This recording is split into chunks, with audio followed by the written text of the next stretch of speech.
Hola, buenas tardes. Hoy vamos a dar un tema más de lo que es este curso de propedéutico de programación. Y bien, bueno, en esta ocasión toca ver lo que son los algoritmos de ordenación, métodos de ordenación. Y bueno, para esto, pues vamos a iniciar. Aquí son los libros que normalmente estamos utilizando para estos métodos. Les recomendamos mucho este libro, el de Fundamentos de Algoritmia de Brazar, ya que no solamente les va a servir para este curso propedéutico, sino también, bueno, en el primer periodo se lleva lo que es una materia que es algoritmos y prácticamente se basa en este libro. Entonces se los recomendamos demasiado. Si de una vez pueden ir analizando los algoritmos, ya sean de árboles, de grafos, de ordenación, pilas, colas, bueno, les recomendamos mucho que si lo pueden hacer desde este libro, bueno, es un poquito más formal que otros que son más prácticos, por ejemplo pero bueno, en este les va a ayudar mucho tanto para este curso propedéutico como para el primer curso que se lleva en esta carrera de computación. Bien, bueno, tenemos dos tipos de algoritmos de ordenación prácticamente, los que son de ordenación directamente en memoria y los que son de ordenación en memoria externa. Bien, en este tipo de ordenación externa podemos hacer referencia a que cuando queremos ordenar grandes cantidades de información que se encuentran, por ejemplo, en algún disco duro o en algún dispositivo de almacenamiento secundario. Bien, aquí bueno, se manejan distintos algoritmos y hay que tener en cuenta que hay veces en que no podemos tener toda la información directamente en la memoria de la computadora. Por ejemplo, si quisiéramos ordenar 20 gigas de información, bueno, pues hay que considerarlo, ¿no? Esos 20 gigas no caben directamente en la memoria del ordenador, entonces, bueno, hay que considerarlo para poder ordenar la información y saber qué algoritmos se van a utilizar. Y bueno, aquí tenemos otro tipo de algoritmos, que son los de algoritmos de ordenación, en este caso le llamamos interna. Principalmente se refiere a los algoritmos donde la información ya se tiene en la memoria principal, digamos en la memoria RAM. Bien, aquí asumimos que tenemos un acceso directo a la información, podemos hacer las operaciones correspondientes sobre ellos, como es compararlos o intercambiar los valores. Los algoritmos de ordenación que vamos a ver y que se van a tomar en cuenta para este curso en línea son los siguientes. Como algoritmos básicos tenemos algoritmos por inserción, por selección y el algoritmo por el método de la burbuja. Esos son los algoritmos clásicos y bueno, son considerados no tan eficientes, pero nos ayudan a tener una buena idea de qué es lo que estamos buscando. Y en muchos casos existen algoritmos, por ejemplo, como el de la burbuja, que bueno, en algunos casos cuando la información es muy poca, bueno, es muy adecuado utilizarlo, ya que es muy fácil de implementar y en algunas ocasiones, bueno, en promedio da buenos resultados. Y aquí tenemos otros algoritmos que se consideran más eficientes, dentro de los cuales está el MERSOR, QUICKSORT, HEAPSORT y CHELSORT. Aquí vamos a dar un pequeño resumen de lo que son estos algoritmos y bueno, tal vez no nos alcance el tiempo para ver todos, pero sí les aconsejamos que le den una revisada a los conceptos básicos de todos estos algoritmos de ordenación y principalmente cuáles son sus ventajas y desventajas. Recordemos un poco que la dinámica de este examen, que se les va a hacer en algunos días, en un par de semanas, no se les va a pedir que implementen un algoritmo de ordenación ahí directamente o que, bueno, escriban el código para el algoritmo de ordenación, sino más bien la idea que está detrás de los algoritmos, ¿no? O sea, ¿cuál es la idea principal de MERSOR? ¿Cuál es la idea principal de HEAPSOR?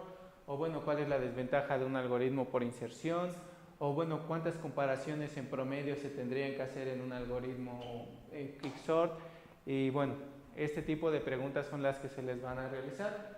Bien, es muy recomendable que si pueden los implementen para ver cómo se comportan esos algoritmos de ordenación o bueno, en el caso más sencillo, descárguense un código para ver cómo se comportan cada uno de los algoritmos o bueno, también existen algunas veces algunas imágenes GIF que nos permiten ver cómo se van intercambiando los valores hasta que el vector queda prácticamente ordenado. Bien, normalmente nosotros ordenamos datos. como en los árboles, como en las listas ligadas que hemos venido trabajando, como en las pilas y colas. Estos datos pueden ser simples o pueden ser complejos. Por simples nos referimos a datos como enteros, chars, flotantes y bueno, los tipos de datos predefinidos. Y como tipos de datos complejos nos referimos a estructuras, donde no solamente se almacena un valor, sino varios valores. También podrían ser las clases, ¿no? Entonces, si quisiéramos ordenar, por ejemplo, clases de alumnos, y también debemos tener en cuenta que cuando son datos complejos, pues se ordenan en base a una llave. Llamémosle, por ejemplo, si yo tengo una clase que tenemos alumnos y yo tengo su nombre, su edad y su calificación. Entonces, bueno, yo lo puedo ordenar por estas tres claves prácticamente. Podría ser la clave su edad y entonces al ordenar los elementos, bueno, la clave, lo que más importaría sería que la edad nos quedara de menor a mayor o de mayor a menor dependiendo de la configuración. O también lo podría ordenar por nombre. En ese caso, bueno, nuestra clave sería un string o un arreglo de caracteres donde yo quisiera tener todos los alumnos por orden alfabético, ¿no? Por su nombre. O también por su calificación. En este caso, bueno, el campo clave sería calificación. Hay que tener muy en cuenta esto, ya que para poder ordenar tipos de datos complejos, pues necesitamos tener bien claro por qué clave se va a ordenar.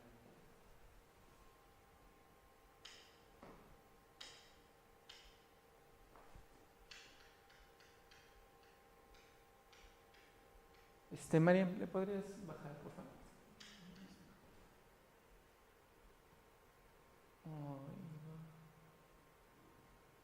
Ahí está. Ok, bueno. ¿Y para qué necesitamos ordenar tipos de datos? Existe gran cantidad de aplicaciones para la cual es muy necesario tener ordenados los datos. Por ejemplo, cuando queremos mostrar los ficheros de un directorio, normalmente los ordenamos. Y aquí viene este punto. Tal vez los ficheros vendrían siendo un tipo de dato complejo, ya que los podemos ordenar por nombre, por fecha de creación, por tipos de archivo o por fecha de modificación, entre otros, ¿no?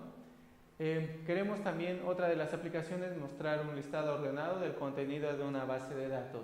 Bien, cuando trabajamos con base de datos, ya sea MySQL, Oracle, Postgres, entre otras, bueno, es muy común tener ordenados los datos, hacer un select y bueno, que los datos estén ordenados de acuerdo a algún campo de nuestras tablas.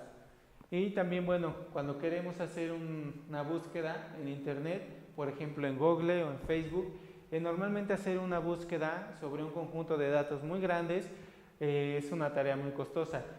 Y cuando se tienen los datos ordenados, bueno, es un poquito más fácil realizar este tipo de búsqueda que si los datos están en completo desorden. Algunos problemas resultan más sencillos de resolver con los datos ordenados, por ejemplo las búsquedas, ya que si tenemos nuestros datos ordenados podemos realizar una búsqueda binaria. También podemos encontrar la mediana de una forma más rápida o encontrar el vecino más cercano o el par más cercano. Eso es muy común hacerlo en lo que es el reconocimiento de patrones. También podemos identificar cuáles son los duplicados y eliminarlos cuando tenemos el conjunto de datos ordenado. Bien, vamos a empezar por el primer algoritmo, que es el algoritmo de ordenación por selección. Por favor, cualquier duda o comentario, mandarlo en el foro y vamos a tratar de resolverlo. Bien, en cada iteración del algoritmo de selección se selecciona el menor elemento del subvector no ordenado y se intercambia por el primer elemento de este subvector. Bien, vamos a ver un ejemplo más adelante para que quede clara esta idea. Cuando trabajamos con esos algoritmos de ordenación, principalmente los clásicos como es el de burbuja, selección e inserción, podemos dividir nuestro vector en dos subvectores.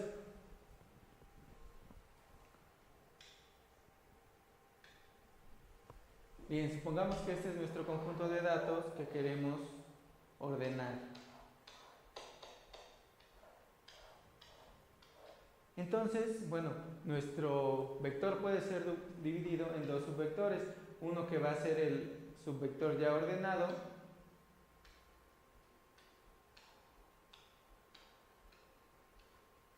y otra parte que va a ser la que no está ordenada.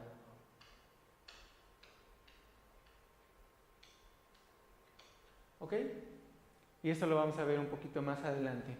Esto nos ayuda a tener un poquito clara la idea de cómo trabajan este tipo de algoritmos. Por ejemplo, aquí dice seleccionar el menor elemento del subvector no ordenado. ¿Ok? Este es mi subvector no ordenado y de este subvector voy a seleccionar el primer elemento y luego intercambiarlo con el primer elemento de ese subvector. O sea que si mi menor elemento del subvector no ordenado se encuentra aquí, lo voy a intercambiar con el primer elemento del subvector no ordenado, que prácticamente estaría aquí. ¿Ok? Y vamos a verlo aquí en una manera un poquito más gráfica. Bien, aquí les muestro el código del selection sort, ¿no? Ordenación por selección, y aquí cómo se comportaría con un vector de ejemplo. Bien, prácticamente este es nuestro vector de ejemplo y vamos a dividirlo en dos subvectores, uno que está ordenado y uno que está no ordenado. Al principio, pues todo nuestro vector asumimos que está no ordenado. Entonces, bien, el algoritmo de selección nos dice escoger el elemento más pequeño de este subvector e intercambiarlo con su primer elemento. Bien, si recorremos esta lista, tenemos que el elemento más pequeño va a ser este valor. Entonces, una vez que ya lo encontramos, hacemos el intercambio con el primer elemento del subvector no ordenado. A este punto, nuestro primer elemento ya está ordenado, ya está en el lugar final que le corresponde. Y entonces este subvector ya es el subvector ordenado y este es el subvector no ordenado.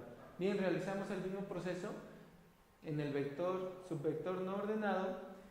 Localizamos cuál es el elemento más pequeño, en este caso sería el 1, y la intercambiamos con el primer elemento de este mismo subvector. Bueno, prácticamente queda en el mismo lugar, no sufrió ningún cambio. En este punto ya este es nuestro subvector ordenado. Volvemos a realizar ese mismo proceso, recorremos nuestro subvector no ordenado, en este caso encontramos el elemento más pequeño y lo intercambiamos con su primer elemento. Bien, entonces lo intercambiamos. En este punto, este es nuestro vector ya ordenado, este es nuestro subvector no ordenado. Y repetimos este proceso hasta que nuestro subvector no ordenado quede vacío. Prácticamente en cada iteración encontramos un elemento y lo ponemos en el lugar que le corresponde. Como vimos, al principio tenemos este elemento, el primero, lo pusimos en el lugar que le corresponde. En la segunda iteración, este fue en el lugar que le corresponde y de esa forma en cada iteración se va agregando un elemento al vector ordenado. Ahí quedó un poquito chueco. Bien, aquí uno de los conceptos principales que se pueden resaltar es que se requiere recorrer el vector varias veces y para eso nos ayudamos de dos ciclos for. Uno que nos ayuda a tener el índice de cuál es el elemento actual que se va a estar ordenando y otro ciclo for que nos ayuda a recorrer el subvector no ordenado. Bien, como se puede ver aquí, en el subvector no ordenado encontramos la posición del menor elemento. ¿Ok? Una vez que ya recorrimos todo el vector, porque bien, para encontrar el menor elemento de todo este subvector hay que recorrerlo todo. Entonces, una vez que ya se recorrió todo el subvector no ordenado,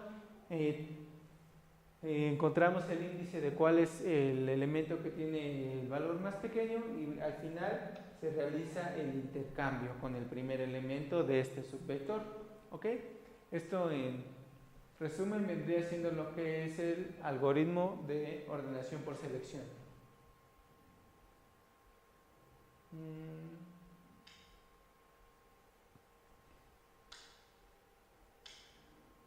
Otro de los algoritmos clásicos de ordenación es el algoritmo de ordenación por inserción.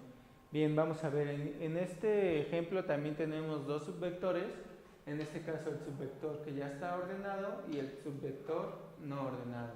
Bien, en cada iteración se inserta un elemento del subvector no ordenado en la posición correcta dentro del subvector ordenado. En este caso se trabaja de forma inversa. Si recordábamos en el algoritmo por selección, recorríamos todo el subvector no ordenado para encontrar cuál era el menor elemento y lo colocábamos al inicio de este subvector no ordenado. Y en ese momento, ese elemento que intercambiábamos ya se convertía en un elemento del subvector ordenado. En este caso, el subvector que se recorre es el subvector ordenado. Bien, en este caso se toma el primer elemento del subvector no ordenado, siempre el primero, o sea, no nos importa cuál es, siempre tomamos el primero y vamos a tratar de encontrar cuál es su lugar dentro del subvector que ya está ordenado. Posteriormente se inserta en ese lugar. ¿Ok? Prácticamente todos los elementos del subvector ordenado que son mayores se van intercambiando, se van recorriendo un lugar. De esa forma, cuando llegamos aquí, ya tenemos este lugar vacío y ahí insertamos este valor X. Vamos a verlo aquí en el ejemplo.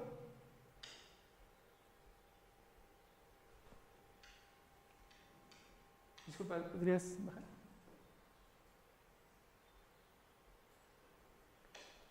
Gracias. Bien, vamos a ver cómo se comporta el algoritmo de ordenación por inserción. Al principio asumimos que todo nuestro vector está desordenado. Entonces, bien, lo que nos dice este algoritmo es tomar el primero, en este caso el 7, y encontrarle su valor dentro del subvector ordenado. Como el subvector ordenado ahorita está vacío, bueno, directamente ponemos este 7 dentro del subvector ordenado.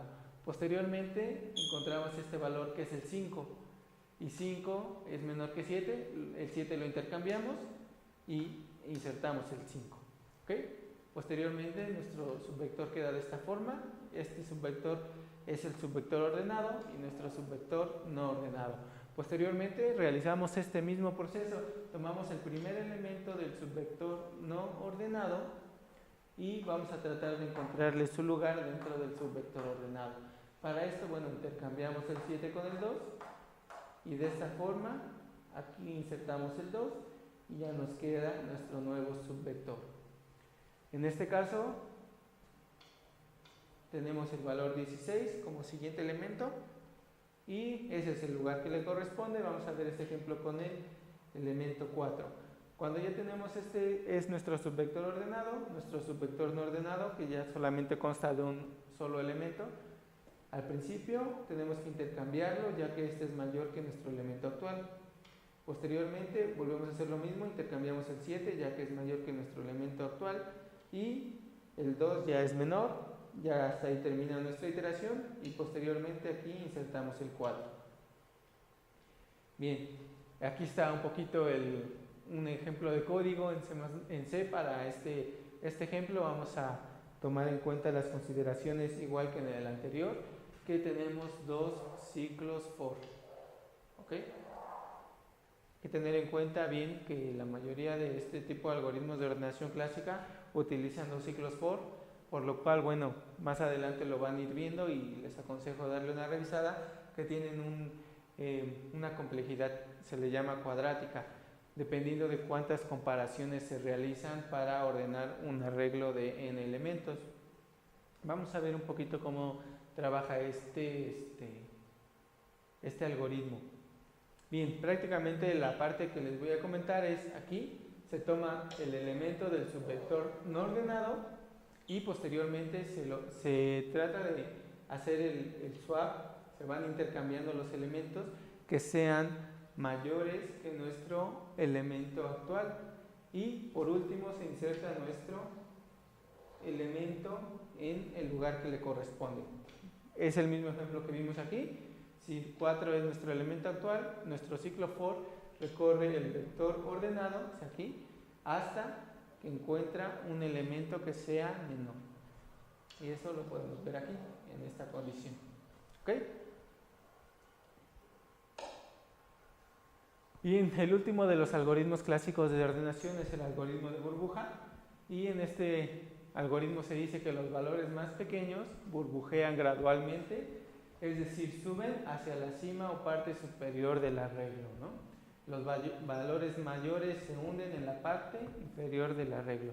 Es como, bueno, los elementos burbujean hasta encontrar su lugar. ¿Cuál es la característica de este algoritmo? Es que en cada pasada, o sea, en cada iteración, se comparan parejas sucesivas de elementos, o sea, dos elementos que estén juntos. Y si una pareja de números está en orden creciente, o si son iguales, los valores del arreglo se dejan como están, o sea, prácticamente si están ordenados de menor a mayor. Cabe mencionar que todos estos ejemplos que estoy poniendo son para ordenar un arreglo de menor a mayor, pero bueno, se puede hacer pequeñas modificaciones para que el arreglo quede de mayor a menor. Vamos a verlo un poquito más gráfico para que quede más claro. En este ejemplo, aquí inicialmente tenemos nuestro subvector no ordenado y vamos a dar iteraciones sobre parejas de este subvector. Vamos a verlo en el ejemplo. Primero vamos a tomar los dos primeros elementos y si están en orden creciente, hacemos un intercambio, o sea, los intercambiamos. Si estuvieran ordenados de menor a mayor, se dejan así como está y se continúa con la siguiente iteración. En este caso, bueno, se hace el intercambio y bueno, nos queda este vector de esta forma. Posteriormente tomamos los siguientes dos elementos y bueno, en este caso ya están ordenados de menor a mayor, se dejan como están. Continuamos con los siguientes dos elementos, necesitan hacer un intercambio, necesitan un swap y bueno, se tiene que realizar el intercambio y este ya se ve reflejado aquí. Posteriormente tomamos la última pareja de elementos, ya está ordenado y bien, esta sería nuestra primera iteración. Hasta este momento, nuestro subvector ordenado sería el primer elemento. Bien, como se mencionaba en la definición de este algoritmo, el elemento más grande subió hasta su última posición y ya este valor ya está ordenado. Bueno, en este caso ya estaba de por sí en este lugar, pero si hubiera estado al inicio, este mismo valor iba a quedar al final. ¿Ok? Entonces asumimos que este elemento ya está ordenado dentro de nuestro vector. Posteriormente, como este ya está ordenado, la siguiente iteración solamente va a ser hasta un elemento previo. Vamos a ver en el ejemplo. Tomamos los primeros dos elementos, como ya están ordenados, bueno, los dejamos como están. Posteriormente tomamos el siguiente par de elementos y bueno, están en desorden, hay que intercambiarlos. Al intercambiarlos nos queda nuestro vector de esta forma y por último tomamos el siguiente par de elementos. Como ya están ordenados, bueno, no hay ningún problema, se quedan como están. Hasta este momento, este ya es nuestro subvector ordenado y ya solamente tenemos que trabajar con esta parte. Vamos a continuar con el ejemplo. Se toman los dos primeros elementos, es necesario hacer un intercambio ya que están en desorden y nuestro vector resultante queda de esta forma. Tomamos nuestro siguiente par de elementos y bueno, como ya están ordenados, pues se dejan así, no hay ningún problema. Y hasta este punto, este vendría siendo nuestro nuevo subvector ordenado. Por último, tomamos estos dos, como ya están en orden, pues prácticamente ahí termina nuestro algoritmo. Y por último tenemos lo que es nuestro vector ordenado. Bien, aquí tenemos el ejemplo de código de este algoritmo, del algoritmo por burbuja. Y bien, prácticamente dos ciclos for. El primero pues recorre prácticamente todo el arreglo y el segundo va recorriendo solamente el subvector no ordenado y va haciendo estos intercambios, ¿no? Si pareja de elementos va siendo menor, bueno, está en desorden, hay que hacer el swap. Si ya está en orden, bueno, se deja como está y se continúa con la siguiente iteración.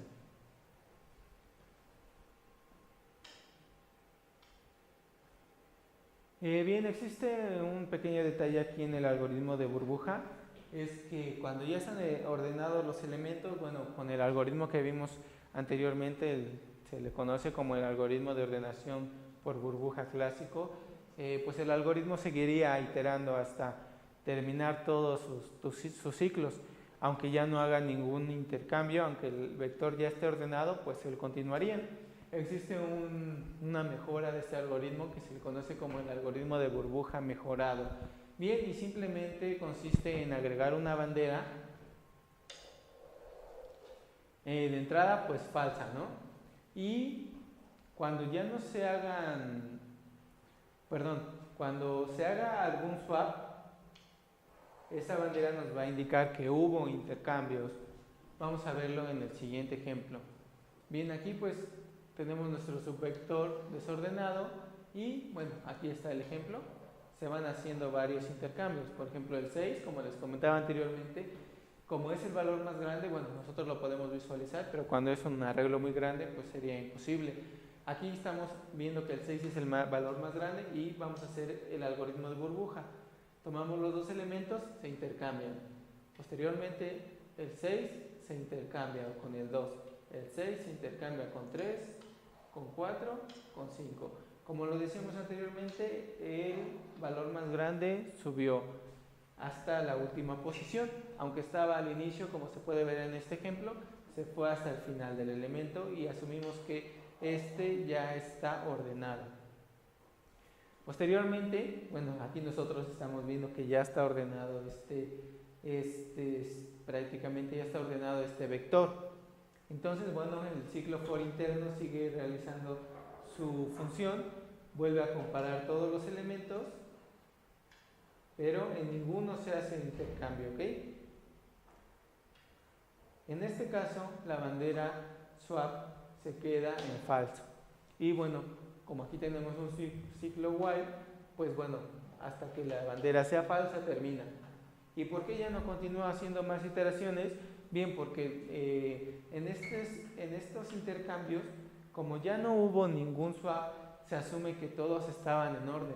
Si por ejemplo hubiese habido un swap por lo menos, entonces era necesario realizar otra vez otra iteración. Pero bien, este es un algoritmo de burbuja mejorado que principalmente tiene los beneficios cuando se tienen arreglos casi ordenados o en su defecto ya ordenados, ya que si ya están ordenados solamente se daría una iteración y no se haría ningún swap, como fue en el caso de esta parte, de este subvector. Se hizo una iteración del algoritmo de burbuja, no hubo ningún intercambio y bueno, eso lo notó lo que es el ciclo for y eso indica que no hubo ningún elemento que estuviera en desorden, por lo cual bueno, ya no es necesario seguir iterando e iterando sobre este arreglo ya que prácticamente se encuentra ordenado. Y bien, ese sería nuestro último algoritmo de ordenación clásica. Bueno, y vamos a dar un par de minutos, unos 2 o 3 minutos. Si tienen algún comentario, alguna duda, por favor coméntenla. Bien, pues ya ha habido algunos comentarios. Bien, nos preguntan qué tanto mejora el algoritmo de ordenación de burbuja mejorado con respecto al clásico. La verdad no tengo un valor fijo, ya que esto depende principalmente de tu vector con el cual estés trabajando. Si tú vas a estar haciendo ordenaciones, prácticamente si tus vectores están casi ordenados, te va a convenir hacer una implementación por el método de burbuja mejorado, ya que pues él se va a encargar de realizar comprobaciones intermedias que vendrían siendo esto cada vez que hace una iteración para saber si el vector sigue desordenado o ya está ordenado. Cuando normalmente los vectores son aleatorios y es difícil de saber si están ya casi ordenados o desordenados, pues van a ser muy similares, ¿no? Una de las principales ventajas es cuando se está trabajando con vectores casi ordenados, como es el que vimos actualmente. ¿Qué pasa si aquí tuviéramos un 1? Perdón, bueno, fuera prácticamente el vector todo y aquí tuviéramos un valor pequeño, por ejemplo menos 1, ¿no? Al final. Aunque ya estaría casi ordenado, pues bueno, se tendría que ir haciendo este método de burbuja y el 1 iría recorriéndose un elemento en cada iteración y prácticamente tendría un costo de n cuadrada igual que el método de burbuja clásico. Pero bueno, es simplemente una técnica que nos ayuda a ir validando cuándo está ya ordenado nuestro vector y ya no es necesario dar más iteraciones. No sé si tengan alguna otra duda, alguna pregunta. No sé si... Bien, por el momento vamos a continuar con otro de los algoritmos de ordenación. Normalmente este tipo de algoritmos, tanto el Merge Sort como el Quick Sort, se les llama algoritmos de divide y vencerás. ¿A qué se refiere este tema de divide y vencerás? A que se tiene un problema prácticamente grande, en este caso un conjunto de datos grandes si se quiere ordenar, y bueno, en este paradigma de divide y vencerás pues se refiere a hacer un problema más pequeño, en este caso, bueno, particionar nuestro conjunto de datos a la mitad y realizar la ordenación sobre este conjunto más pequeño, ya que sería más fácil ordenar este conjunto pequeño que el grande. Y bueno, al final hay que juntar estas dos soluciones para que nos dé la solución final. Bien, vamos a ver cómo trabaja este algoritmo. Merge sort. Vamos a hacer algunos ejemplos con este vector. Bien, lo que nos dice el algoritmo de Merge sort es que vamos a tener nuestro arreglo, asumimos que está en desorden y vamos a dividirlo a la mitad. ¿Ok? En este caso, bueno, lo que tenemos que hacer, ya que tenemos nuestros dos subvectores, tenemos que ordenarlos por separado cada uno de ellos. Por ejemplo, aquí está la ordenación de este subvector y aquí está cómo quedaría ya ordenado este subvector. Y por último, unir estas dos soluciones para obtener este vector final. ¿Okay? Entonces aquí lo que nos lleva es, ¿y cómo ordeno este, no? O estos subvectores más pequeños? Son dos preguntas que tenemos. ¿Cómo ordeno estos dos subvectores más pequeños? Y por último, ¿cómo los junto? Vamos a ver que este mismo enfoque de dividirlo se puede realizar en cada uno de estos subvectores. Entonces lo que yo tengo que hacer es dividirlos a la mitad y realizar este mismo enfoque, ¿no? Ahora tengo que ordenar este subvector y ordenar este subvector. Y aquí viene un punto clave. Puedo ir realizando este enfoque hasta tener un problema base. Prácticamente el problema base es cuando tengo dos elementos, o cuando tengo un elemento, pues asumo que ese ya está ordenado. Entonces, bueno, cuando llegamos a este punto y yo aplico el algoritmo de Merge sort, le vuelvo a dividir mi subvector. Entonces tengo que ordenar este subvector y este subvector, pero pues como ya nada más un elemento ya está ordenado, entonces lo único que toca es hacer la unión de estos dos subvectores para obtener nuestra solución. Y luego, bueno, ir haciendo esta unión hacia arriba para llegar a nuestra solución final. Vamos a ir viendo cada uno de los pasos de este algoritmo más adelante. Bien. Prácticamente, ¿cómo voy a combinar eficientemente estos dos subvectores? Bueno, si gustan lo pueden leer aquí. Aquí está. Y vamos a verlo en un ejemplo un poco más práctico, que sería aquí. Bueno, recordamos que ya habíamos subdividido estos dos subvectores del subvector original, que ya los habíamos ordenado por separado y bueno, en este caso nos toca unirlos. Bien, ¿cómo los voy a unir? Prácticamente necesito llevar dos apuntadores, dos índices, uno sobre cada subvector y comparar estos dos elementos. Posteriormente, el elemento menor lo almacenamos ya en nuestro vector resultante, en este caso A. Y bueno, en este caso nuestro índice se mueve un elemento. Y posteriormente sigo realizando esta etapa hasta que los dos subvectores queden vacíos. Por ejemplo, en este caso, bueno, comparo estos dos elementos y este elemento tengo que almacenarlo aquí, ya que es el más pequeño. Eso nos llevaría a mover nuestro índice al siguiente elemento de uno de los subvectores.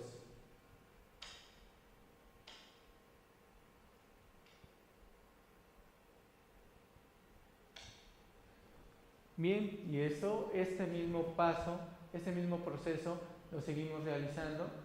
Aquí tenemos nuestros dos índices, tenemos que este es el valor más pequeño y hay que recorrerse un lugar. Seguimos realizando este proceso, comparamos estos dos elementos, este es el más pequeño, lo almacenamos y nos movemos un lugar. Bueno, continuamos con este proceso hasta que queden nuestros dos índices al final de los vectores. En ese caso, bueno, ya tenemos el vector resultante ya ordenado. ¿Ok? Bien.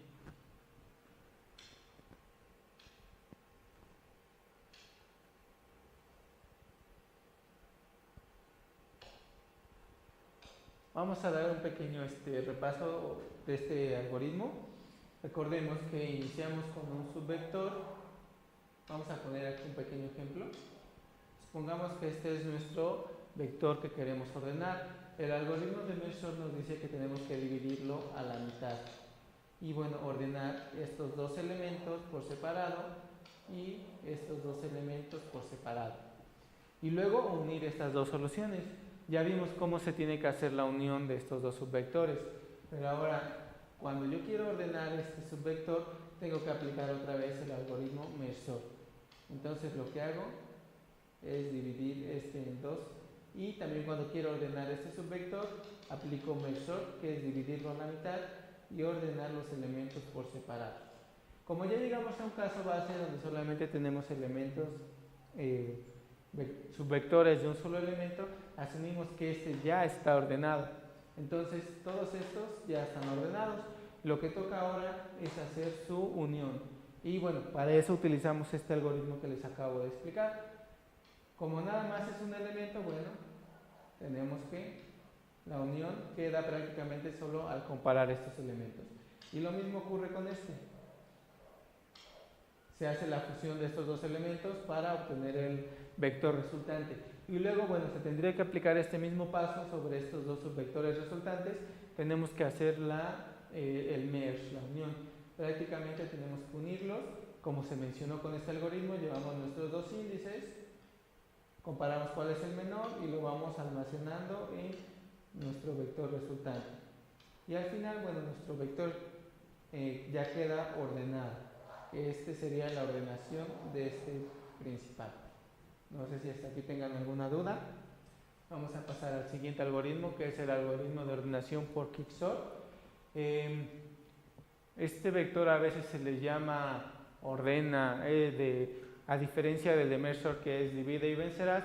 Algunos dicen que Quicksort es vence y divide, ¿no? Porque lo hace al revés. En el Mershoff prácticamente dividimos nuestro vector en dos subvectores y los ordenamos por separado y luego los unimos. La diferencia en Quicksort es que lo que vamos a hacer es tomar nuestro vector principal, escoger un elemento, el cual se le conoce como pivote, lo vamos a poner en el orden que le corresponde, ese elemento ya va a estar ordenado y vamos a tener dos subvectores desordenados, que vamos a tenerlos que ordenar de la misma forma con Quicksort, por separado cada uno. Vamos a ver el pequeño ejemplo que tenemos aquí. Bueno, aquí está un poquito del código. Vamos a dar un pequeño ejemplo. Tenemos lo que es una variable para almacenar lo que es la posición del pivote. Posteriormente tenemos que partir nuestro vector en dos subvectores, una parte izquierda, una parte derecha, a partir del pivote que tenemos. Y bueno, aplicar este algoritmo de ordenación a la parte izquierda y aplicar este algoritmo de ordenación a la parte derecha. Vamos a dibujar aquí un pequeño ejemplo. Bien, la parte que dice partir, lo que va a hacer es, a partir del pivote que seleccionemos, pongamos, ese elemento va a quedar aquí y vamos a tener dos, y ya va a quedar ordenado, y vamos a tener dos subvectores desordenados, el cual le vamos a llamar parte izquierda y parte derecha. Ahora hay que ordenar estos dos subvectores. Bien, ¿cómo obtenemos el pivote? Bueno, prácticamente en el algoritmo de Quicksort lo primero que tenemos que hacer es obtener el pivote. ¿Y cómo se hace esto? Prácticamente existen varias técnicas, varios algoritmos donde te dicen, bien, el pivote puede ser el primer elemento del subvector desordenado o puede ser el último elemento del subvector desordenado, o existen otros enfoques donde recomiendan que sea un elemento aleatorio del subvector. Bien, prácticamente una vez que ya seleccionamos cuál es el pivote, tenemos que hacer esta partición. Prácticamente recorrer el vector de izquierda a derecha hasta encontrar un elemento situado en una posición tal que ese elemento sea mayor que el pivote. Luego tenemos que recorrer la parte derecha, de derecha a izquierda, hasta encontrar un elemento que sea menor que el pivote. Y hay que intercambiar estos elementos, prácticamente este intercambiarlo por este y este intercambiarlo por este. ¿Okay? Ya una vez que los intercambiamos, bueno, seguimos con los demás elementos hasta llegar a la posición del pivote. Vamos a ver un pequeño ejemplo práctico. En este ejemplo asumimos que el elemento que vamos a tomar como pivote va a ser el primer elemento. Bien, les recuerdo, hay varios enfoques. Hay algunos que toman el primer elemento como pivote, otros el último y otros recomiendan que sea un elemento totalmente aleatorio dentro del vector. Bien, en este ejemplo tomamos el primer elemento del pivote y dice, de izquierda a derecha vamos a encontrar un elemento que sea mayor que el pivote. En este caso, aquí está, ya lo encontré. Y de derecha a izquierda vamos a encontrar uno que sea menor que el pivote. Aquí está, ya lo encontré. Entonces lo que se hace es un intercambio de estos dos elementos. ¿Ok? Y bien, ya que los intercambiamos, continuamos con este proceso. Bien, me quedé aquí en el 5 y aquí en el 3. Bien, de izquierda a derecha encontramos un elemento que sea menor que el pivote, aquí está, y de derecha a izquierda uno que sea mayor, bien, aquí está, y los intercambiamos prácticamente. Ya que los intercambiamos, bien, lo que nos toca por último es intercambiar el pivote con el elemento de la derecha, bueno, del subvector de la izquierda, el que esté más a la derecha. En ese caso se realiza nuestro intercambio con el pivote. Y bien, hasta este punto cabe mencionar que este elemento, o sea, el pivote que tomamos, ya está en el lugar que le corresponde. Ese elemento ya está ordenado. Y tenemos dos subvectores, uno que le vamos a llamar subvector izquierdo y subvector derecho. En este punto lo que toca hacer es ordenar cada uno de los subvectores por separado y con este mismo enfoque. ¿Ok? Vuelvo a remarcar el pivote al terminar esta partición y esta iteración de pasar los elementos más pequeños a la izquierda y los más grandes a la derecha. En este punto este elemento ya queda ordenado y bueno, no podemos garantizar que estos estén ordenados. En este ejemplo pues dio la casualidad que ya quedaron ordenados, pero no podemos garantizar que estos dos subvectores, el izquierdo y el derecho, estén ordenados, por lo cual se le tiene que aplicar el algoritmo de ordenación por Quicksort, o sea, prácticamente este mismo algoritmo, pero ya sobre un vector más pequeño. ¿Okay? Volvemos a hacer ese paso. En este ejemplo pues tendríamos que tomar el 6 como pivote y bueno, encontrarle su lugar, recorrer los elementos menores que el 6 a la izquierda, los mayores a la derecha y por último insertar el 6 en el lugar que le corresponde. ¿Ok?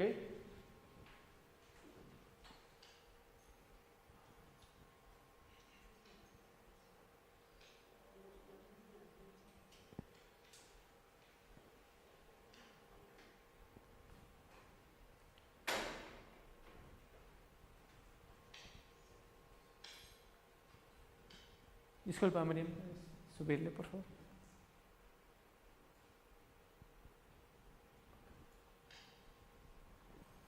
Bien, bueno, aquí tenemos lo que es un ejemplo de código del algoritmo de Quicksort y prácticamente, bueno, en este caso solamente se muestra la función de hacer la partición, ¿no? O sea, donde tenemos que hacer la partición de nuestro vector. Seleccionar, bueno, aquí tenemos que el pivote va a ser el primer elemento de nuestro subvector y bueno, prácticamente se hacen los dos ciclos para ir recorriendo, bueno, ir haciendo el intercambio de los elementos, uno de los del subvector izquierdo que sea mayor, intercambiarlo por uno del subvector derecho que sea menor, ¿ok? Prácticamente, bueno, les recomiendo que le den una revisada a este código y bueno, traten de prácticamente donde se implementan cada una de las ideas que hemos venido comentando, donde se hace la selección del pivote, donde se va haciendo el intercambio, donde se inserta el valor del pivote y bueno, también como les comentaba, una vez que el pivote ya se insertó en su lugar final, ya no se vuelve a tocar. También es bueno que por favor localicen cada una de estas partes del algoritmo en el código, ¿no? O sea, se les queda ahí un poquito de trabajo. Por último vamos a ver lo que es el algoritmo de Heap-Sort. Prácticamente en este algoritmo se utiliza una estructura llamada montículo. Y bueno, ¿qué es un montículo? Prácticamente es un árbol binario. Y en este ejemplo, bueno, este árbol binario se implementa con un arreglo, a diferencia de los árboles binarios que hemos, que también venimos trabajando, que eran árboles binarios implementados con apuntadores. En este árbol binario tiene unas propiedades especiales. Vamos a ver un poquito las definiciones. Un montículo es un árbol binario donde cada nodo padre siempre tiene un valor mayor que el de sus hijos. Vamos a ver un pequeño ejemplo.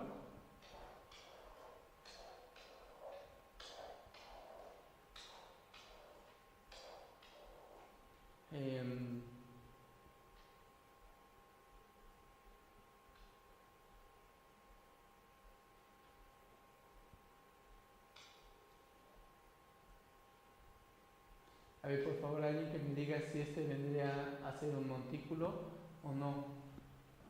Por favor, comenten en el foro. Este no es un árbol binario que cumpla la condición de ser montículo, porque este valor no cumple esa condición, ¿no? Cada nodo padre siempre tiene un valor mayor que el de sus hijos. Este no tiene un valor mayor que el de sus hijos, ¿no? Tendría que ser aquí un valor más pequeño, por ejemplo, por ejemplo aquí 0. Bueno, este nodo ya cumpliría esa condición. Tendríamos aquí también el problema de este 2. También, bueno, además de esto, un montículo tiene que ser un árbol binario completo. Me parece que en la clase pasada teníamos aquí algunos problemas con la definición, cuál era un árbol binario completo y cuál era un árbol binario lleno. Bien, aquí con los montículos pues creo que se va a aclarar un poquito esa duda. No recuerdo si teníamos mal la definición en algún documento o fue la que yo di en la presentación, pero bueno, vamos a checar aquí cuál es un árbol binario completo. Este vendría siendo un árbol binario completo, ¿ok? Prácticamente todos los nodos internos tienen 2 hijos, a excepción de tal vez un nodo que podría tener 1, y pues debe de ser del último nivel el más a la izquierda, ¿ok? Y todos los demás hijos, bueno, tendría que ser un árbol binario hasta acá lleno, y bueno, todos los nodos que estén en el último nivel deben de estar más a la izquierda. Ese vendría siendo un árbol binario completo. Un árbol binario lleno tendría que tener aquí todos los demás nodos. Todos los nodos hojas deben estar en el mismo nivel. Este vendría siendo un árbol binario lleno.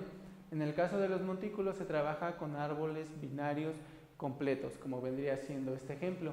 Y bueno, vamos a trabajar este arreglo de enteros como ejemplo. Este vendría a ser nuestro representación en montículo. ¿Ok? Vamos a ver cómo se representa esto a través de un árbol binario. Este vendría a ser nuestro arreglo a ordenar. En este caso, el primer elemento del arreglo va a ser el nodo raíz, ¿ok? Posteriormente, este va a ser su hijo izquierdo y su hijo derecho. Y lo podemos ver aquí. Hijo izquierdo, hijo derecho, ¿ok? Y estos dos elementos van a ser los hijos de este nodo. Aquí lo tenemos, el 4 y el 7. Nodo izquierdo, nodo derecho. ¿Ok? Los siguientes dos elementos van a ser los hijos de este valor, 5 y 2. Aquí los tenemos. Y bueno, podemos continuar con este proceso hasta recorrer todo nuestro arreglo, por lo cual esta estructura de representar un arreglo en un árbol binario siempre nos va a dar una representación de un árbol binario completo. No sé si hasta aquí tengan alguna duda. También supongamos que, bueno, la fórmula para calcular cuáles son los hijos de un nodo prácticamente vendrían siendo 2i y 2i más 1. Bueno, asumiendo que vendría siendo el nodo 1, ¿no? O sea, vamos a ver, los hijos del nodo 1 vendría siendo 2 por 1, el 2 y el 3. El 2i y el 2i más 1. ¿Ok? 2i y el 2i más 1. Y bueno, esto mismo lo podemos agregar, por ejemplo, para el nodo 2 sería 2 por 2, 4 y 5, ¿no? Vendrían siendo los hijos del nodo 2. Y esta fórmula la podemos aplicar para saber cuáles son los hijos de un nodo en específico. No sé si hasta aquí tengan alguna duda. Y bien, una de las características principales de los montículos es que si ya tenemos construido nuestro montículo y alguno de los valores cambia, es muy fácil restablecer esta propiedad de que un nodo padre debe de tener un valor mayor que sus nodos hijos. ¿Y cómo se restablece esta propiedad? Prácticamente se van haciendo dos operaciones. Una que es hundir el nodo, o sea que si tengo aquí un nodo padre con sus dos hijos, vamos a poner este ejemplo, y bueno, este llega a su valor, se empieza a volver más pequeño, hasta por ejemplo más pequeño que este. Lo que se hace es intercambiarlo y volverlo a intercambiar si su valor es más pequeño que los otros. De esa forma esta operación se le llama hundir. Y también tenemos la otra operación inversa, que va a ser la operación flotar. Si este valor, que en teoría es más pequeño que todos los que están, que todos sus ancestros, que sus nodos padres, entonces si este llega a ser mayor, lo que tenemos que hacer es intercambiarlo. Y de esta forma, al intercambiarlo, hasta que le llegue su posición actual, donde esta propiedad del montículo sea satisfecha. Vamos a ver aquí un pequeño ejemplo. María, un favor, ¿podrías borrar los rayones?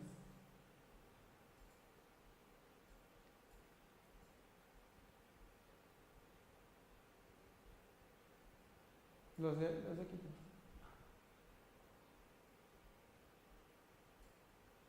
Gracias. Estábamos trabajando con este árbol.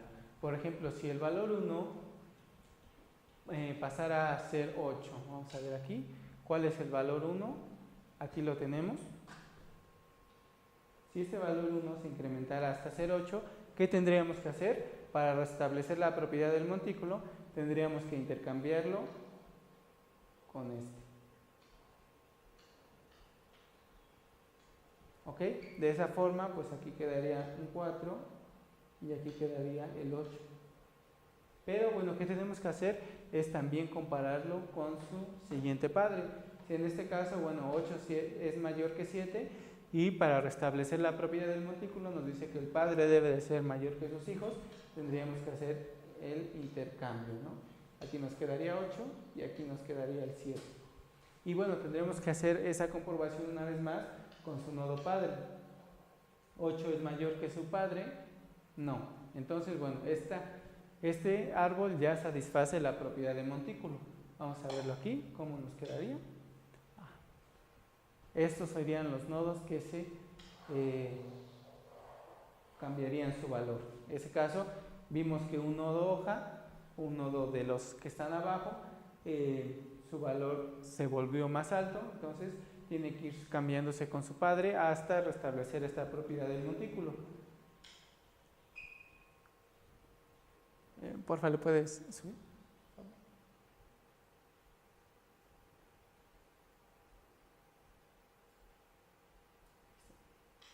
Gracias. Vamos a ver otro ejemplo.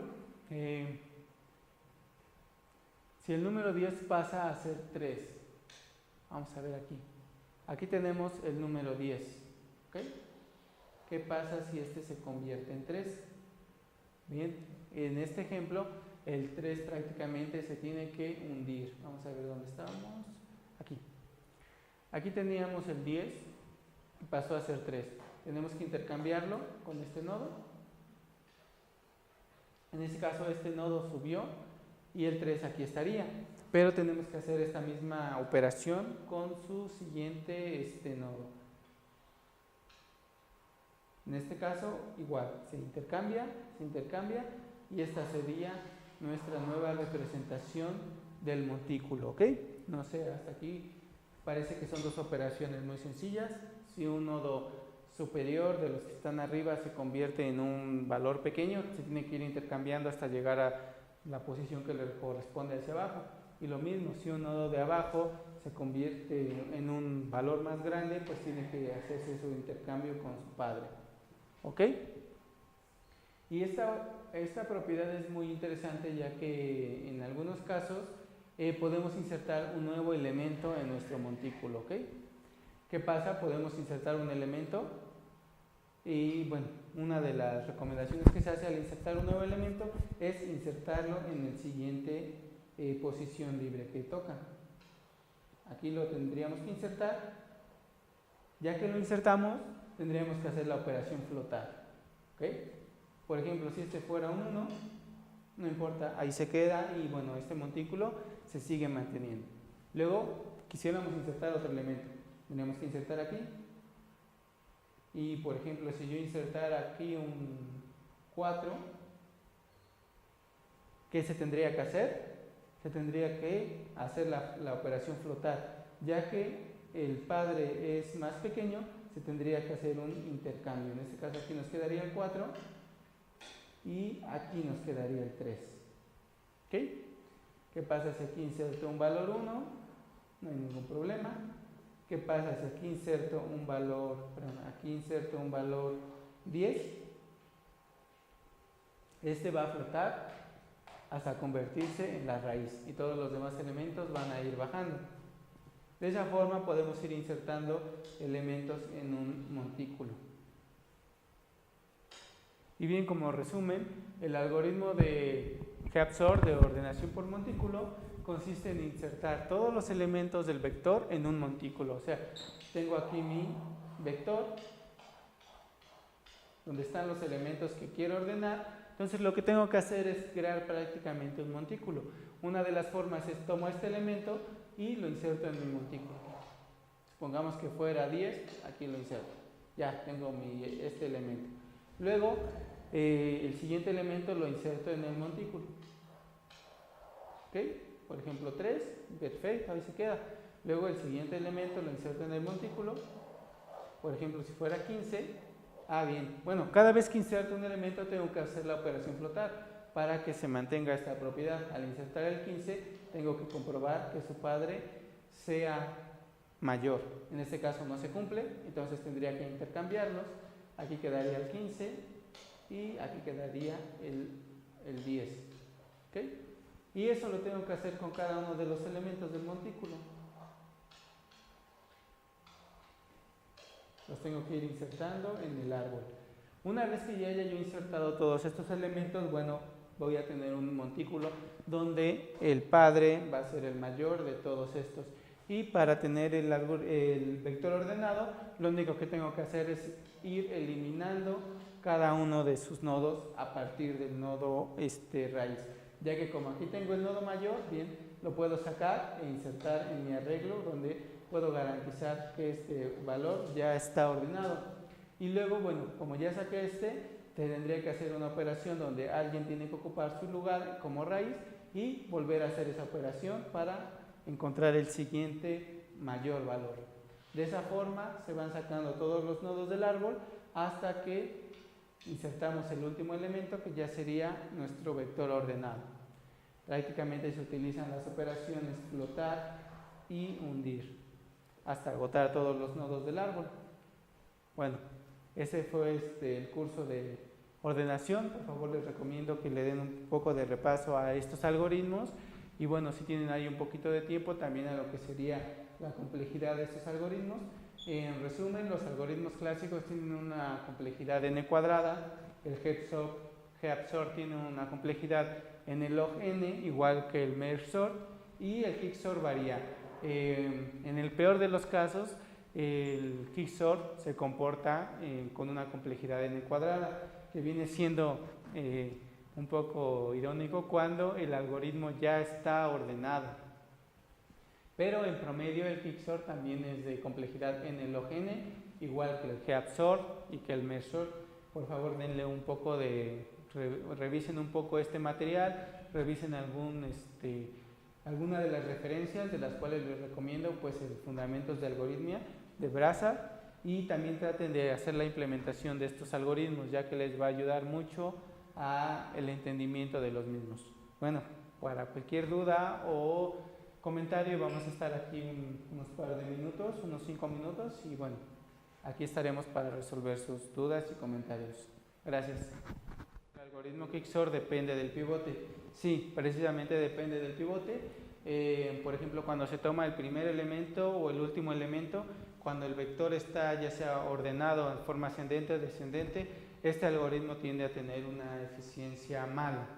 Por eso es algunos autores han recomendado tomar un pivote aleatorio. En ese caso, bueno, al tener nuestro vector, no importa si ya está ordenado o desordenado, si tomamos un elemento aleatorio como pivote, existe una probabilidad muy alta de que el algoritmo Quicksort se comporte con una complejidad n log n, igual que los otros algoritmos como HAPSORT o MERSORT. Muchas gracias por su comentario y bueno, aquí seguimos.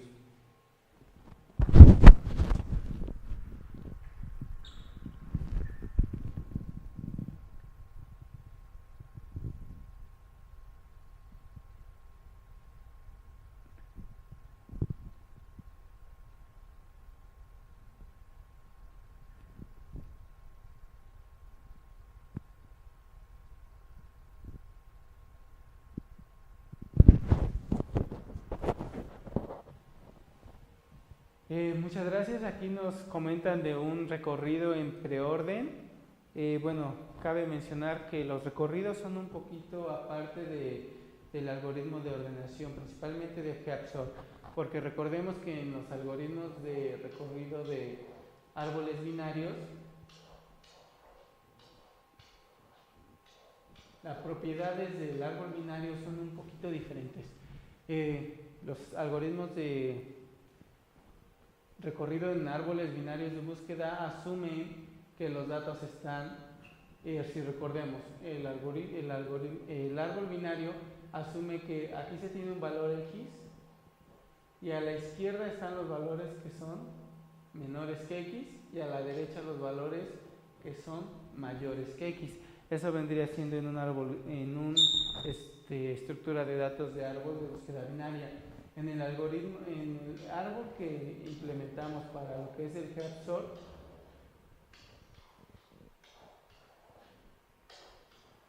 la propiedad que se asume es que si aquí tenemos un valor X, todos los elementos de aquí van a ser menores que X. Entonces, bueno, hay que tener en cuenta un poquito esta propiedad del HAPSORT con la comparación de lo que son los árboles binarios de búsqueda. Aquí para construir el HAPSORT no se utiliza un recorrido en preorden, simplemente se van insertando los elementos y se va haciendo la operación hundir y bueno, ese sería el único, perdón, se van insertando los elementos y se va haciendo la operación flotar. ¿Okay? Si aquí quisiera yo insertar un nuevo elemento, aquí lo inserto y utilizo la operación flotar. ¿Okay? No sé si tengan aquí alguna duda, les comento, no es lo mismo que los algoritmos de recorrido en árboles de búsqueda binaria. Pero bueno, muchas gracias por sus comentarios y por sus dudas. Nos preguntan que dependiendo de las circunstancias, bueno, se implementaría alguno u otro de los algoritmos de ordenación, pero en resumen, ¿cuál sería de los más eficientes? Bien, pues creo que todos estos comparten la característica de ser n log n, por ejemplo el HAPSORT, el Quicksort y el MERSORT. Entonces, bueno, cualquiera de estos sería adecuado. En muchas librerías se utilizan, por ejemplo, el MERSORT para hacer sus ordenaciones. Cuando uno manda a llamar un sort, por ejemplo en Java, tiene un arreglo y pues manda a llamar el método de sort. Me parece que ya lo implementan incluso con otros algoritmos diferentes, pero bueno, si uno pretende ordenar un arreglo y quiere garantizar la mayor eficiencia en el promedio de los casos, pues es muy recomendable utilizar HAPSORT o MERSORT, ¿okay? Ya que Quicksort en muchos casos pues tiene este comportamiento de fallar en algunas ocasiones, pero bueno, también hay que recordar que por ejemplo, implementar el algoritmo de burbuja pues tiende a ser muy rápido.